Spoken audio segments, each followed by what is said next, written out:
Hello दोस्तों, M के study channel में आपका स्वागत है। आज हम बात करेंगे संधारित्र के बारे में। फिजिक्स का महत्वपूर्ण टॉपिक है ये संधारित्र।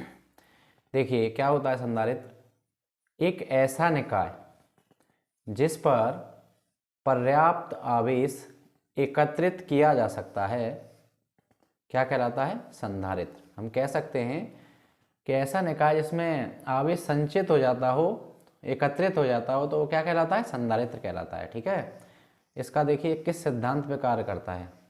तो एक कथन है इसका सिद्धांत है, एक तथ्य पर आधारित है कि जब किसी आवेशित चालक के समीप, कोई आवेशित चालक है और उसके पास एक अन्य अनावेशित चालक लाया जाए, उस पर कोई भी जो दूसरा आवेश है, उस पर कोई भी जो दूसरा चालक है उस पर कोई भी आवेश नहीं है और उसके पास रख दिया जाता है जो पहले से एक आवेशित चालक है। ठीक है। तो जो क्या होगा, जो आवेशित चालक का विभव है वो कम हो जाएगा। ठीक है। जिससे आवेशित चालक की धारिता में पर्याप्त वृद्धि हो जाती है। ठीक है, पर्याप्त वृद्धि हो जाती है। ये इसका सिद्धांत है। जो अनावेशित चालक है उसकी ओर जो आवेश है जाने लगता है। ठीक है। अब बात करते हैं संधारित्र की धारिता के बारे में। तो हम मान लेते हैं यदि किसी संधारित्र की प्लेटों पर आवेश क्या ले रहे हैं? प्लस क्यू और माइनस क्यू, क्योंकि उसमें दो प्लेट होती हैं संधारित्र में। एक प्लेट पर प्लस क्यू आवेश रहता है तो दूसरी पर माइनस क्यू रहता है। ठीक है। हो और उनके बीच विभवांतर, उन दोनों प्लेटों के बीच विभवांतर क्या हो? V हो, तब संधारित्र की धारिता क्या होता है? फॉर्मूला C बराबर Q/V। ठीक है। ये किसका फॉर्मूला है? संधारित्र की धारिता का फॉर्मूला है। अब हम कह सकते हैं इस फॉर्मूले के आधार पर, अतः किसी संधारित्र की धारिता आवेश तथा विभवांतर के अनुपात को कहते हैं। किसको कहते हैं? धारिता आवेश तथा विभवांतर के अनुपात को। और इसका मात्रक क्या है? इसका मात्रक है फैराड, जिसे हम F से प्रदर्शित करते हैं। इसका मात्रक क्या होता है? फैराड होता है। ठीक है। अब धारिता को प्रभावित करने वाले कुछ कारक हैं। धारिता को प्रभावित करने वाले कारक, तो पहला पॉइंट है धारिता प्लेटों के क्षेत्रफल, मान लेते हैं वो क्या है? कैपिटल A है, के अनुक्रमानुपाती होती है। ठीक है। क्या है?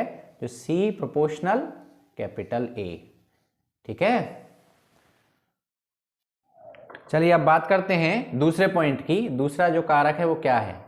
दूसरा पॉइंट, संधारित्र की धारिता प्लेटों के बीच की दूरी, मान लेते हैं वो स्मॉल d है, के व्युत्क्रमानुपाती होती है। इसका क्या मतलब है? यदि हम दूरी को बढ़ाएंगे तो धारिता घटेगी और हम दूरी को घटाएंगे तो धारिता बढ़ेगी, उल्टा रहता है। ठीक है। तो हम कह सकते हैं C प्रोपोर्शनल 1/D। ठीक है। तीसरा पॉइंट, संधारित्र की धारिता प्लेटों के बीच स्थित माध्यम के परावैद्युतांक, उसका परावैद्युतांक मान लेते हैं K है, के अनुक्रमानुपाती होती है। तो हम लिख देते हैं C प्रोपोर्शनल K। ठीक है। अब बात करते हैं, एक इंपॉर्टेंट क्वेश्चन बनता है, समांतर प्लेट संधारित्र की धारिता क्या होती है? ठीक है। तो उसका हम यहाँ से निकालते हैं। समांतर प्लेट संधारित्र का मतलब है उसमें दो प्लेट रखी होंगी और वो एक दूसरे के समांतर होंगी। ठीक है। तो मानते हैं, देखिए माना कि धातु की दो समतल प्लेटें एक दूसरे के समांतर रखी हैं। ठीक है। वही कंडीशन है जो कहा है उसमें, वही हमने यहाँ मान लिया है। जिनके बीच की दूरी मान लेते हैं स्मॉल d है तथा प्लेटों का क्षेत्रफल कैपिटल A है, ये हमने मान लिया है। अब आगे भी उनका नाम ले लेते हैं। माना पहली प्लेट x, क्या मान लिया है? वो x है। पहली प्लेट x को प्लस q आवेश तथा दूसरी प्लेट y को माइनस q आवेश दिया जाता है। ठीक है। ये हमने एक प्लेट को प्लस क्यू आवेश दे दिया और दूसरी प्लेट को माइनस क्यू आवेश दे दिया। ठीक है। अब लिखेंगे माना कि प्रत्येक प्लेट पर आवेश का पृष्ठीय आवेश घनत्व सिग्मा है। पृष्ठीय आवेश घनत्व क्या मान लिया है? सिग्मा मान लिया है। तब वैद्युत क्षेत्र की तीव्रता, तो पृष्ठीय आवेश घनत्व के फॉर्मूले के अनुसार क्या हो जाएगा? E बराबर सिग्मा अपॉन एप्सिलॉन नॉट। इसको हम इक्वेशन फर्स्ट मान लेते हैं, ठीक है। अब देखिए इसमें हम मान लेते हैं पृष्ठीय आवेश घनत्व। पृष्ठीय आवेश घनत्व का क्या फॉर्मूला होता है? सिग्मा बराबर Q अपॉन A, ठीक है। समीकरण 1 में रखने पर, जो हमने समीकरण 1 माना था उसमें इसको रख दिया जाएगा, ठीक है। तो क्या था समीकरण 1 बराबर?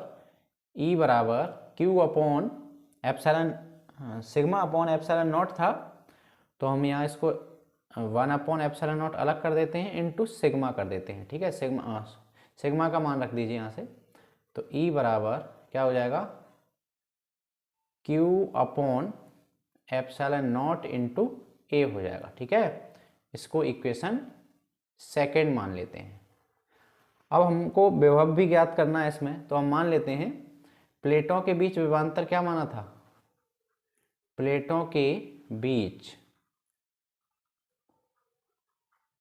विभवांतर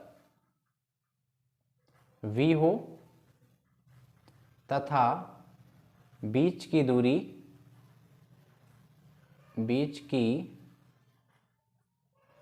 दूरी स्मॉल d हो,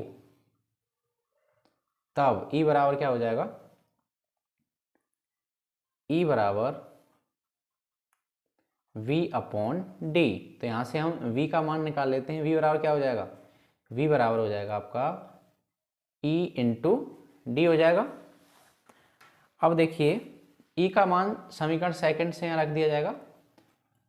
E का मान समीकरण सेकंड से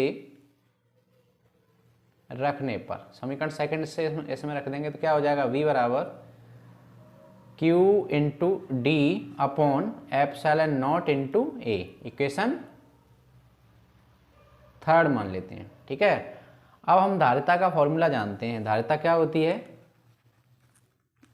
धारिता C बराबर Q अपॉन V, ठीक है। अब इसमें मान लगाएंगे तो C बराबर क्या हो जाएगा? C बराबर Q तो इसमें लिखा हुआ है और V का मान समीकरण थर्ड से रख दिया जाएगा, तो क्या हो जाएगा? Q into D upon epsilon not into A, ठीक है। अब देखिए इसमें कुछ कट जाएगा, Q से Q कैंसिल हो जाएगा, तो क्या बच जाएगा? C बराबर, और ये सबसे ऊपर चला जाएगा क्योंकि ये चौथा टर्म है, तो epsilon not into A upon D,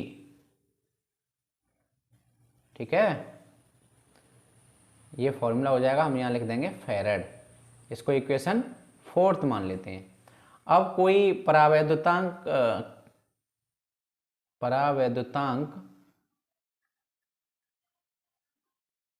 K का कोई माध्यम है, K का माध्यम होने पर, ठीक है। तो इसके साथ में K आ जाएगा इनटू में, और कुछ नहीं है, केवल K बढ़ जाएगा। तो क्या हो जाएगा? इसको हम CK मान लेते हैं। CK बराबर K into epsilon not into A upon D. इसके स्थान पे हम क्या ले सकते हैं? इससे यहाँ पे C लिख सकते हैं। तो CK बराबर क्या हो जाएगा? K इंटू C हो जाएगा, ठीक है। ये इसमें संबंध हो जाएगा। तो हम यहाँ से K बराबर निकाल सकते हैं। K बराबर क्या हो जाएगा? CK upon C। CK क्या है? परावैद्युतांक K के माध्यम के लिए धारिता, और ये वायु के लिए धारिता है, ठीक है।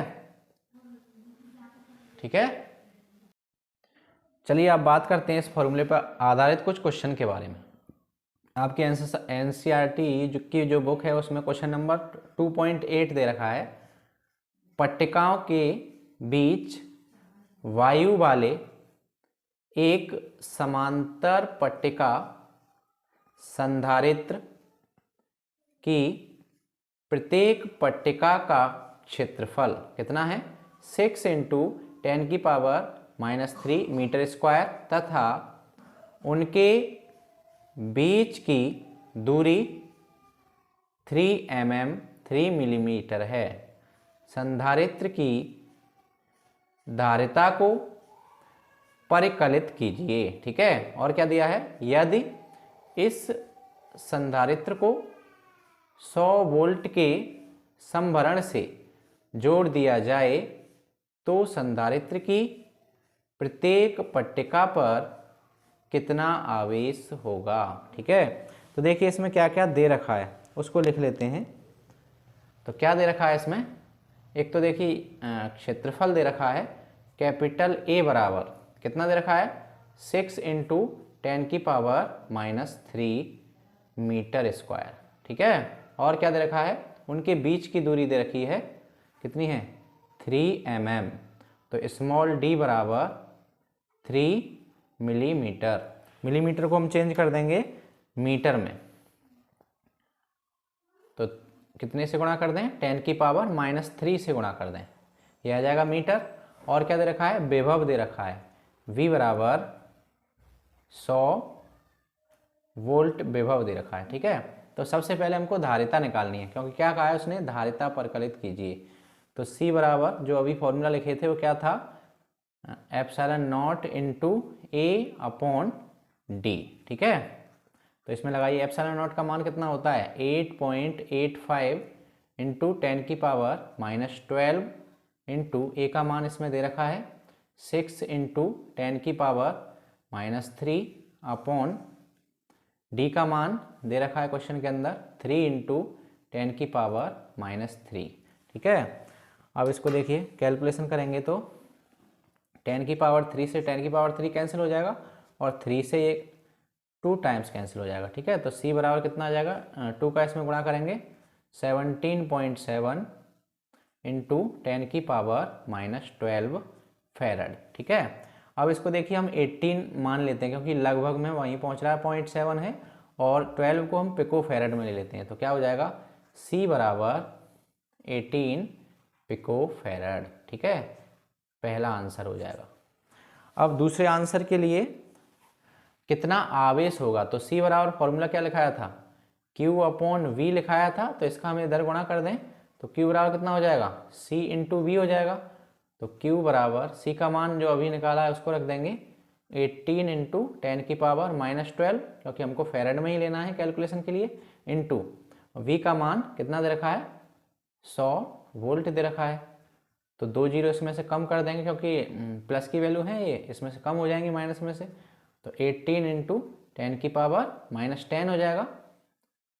तो एक अंक के बाद हमको पॉइंट लगाना है, तो यहाँ पॉइंट लगा देंगे 1.8 × 10⁻−9 कूलाम, ये इसका सेकंड आंसर हो जाएगा। ठीक है, यदि आपको वीडियो अच्छा लगा हो तो इसे लाइक करें और चैनल को सब्सक्राइब करें। धन्यवाद।